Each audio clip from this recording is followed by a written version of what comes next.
Nick Bosa and Dee Ford should play, but both will be on pitch counts. We don't know how much either will play, but it's fair to assume probably third downs and a little more. Is this a concern? Do you think the Niners? I mean, we have actually no idea how much these guys are going to play. I mean, is there a point where they need to play X amount for the Niners to win this game? Not Ford as much as Bosa. Ford, he was really good in 2019, basically playing like he was on a pitch count, right? They didn't use him on, regularly. He was used sparingly when he was available. So I don't see the Ford one being so much of a worry. The Bosa one maybe a little bit more so. I'm not really sold on their defensive ends outside of Bosa and Ebicom as being able to really pressure the quarterback from the edge. So a little bit more so with Bosa than with Ford for sure on this one. I do think they're going to need Bosa and Ford on the key third downs. I think the Niners could win without those two, but it's going to be a lot harder because while Sewell is struggling, he's still a big guy who, when he latches onto you, can block you.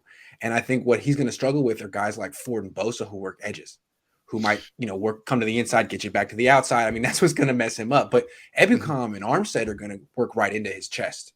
Yep. And I think he can do okay with that.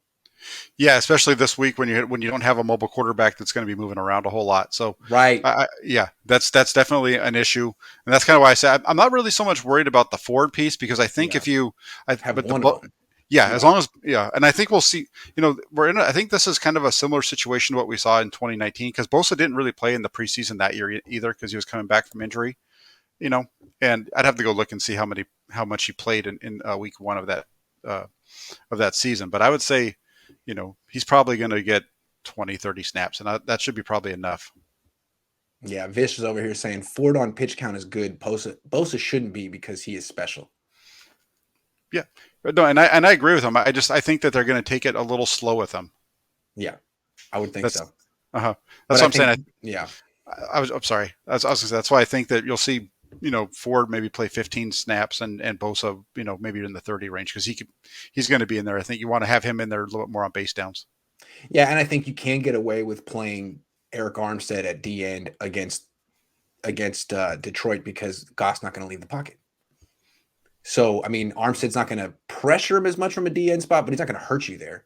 And you can he'll be a load. He'll tire out Penei Sewell, and then he'll have to face Dee Ford and Nick Bosa on third down. That'll be tough. Yeah, that definitely will.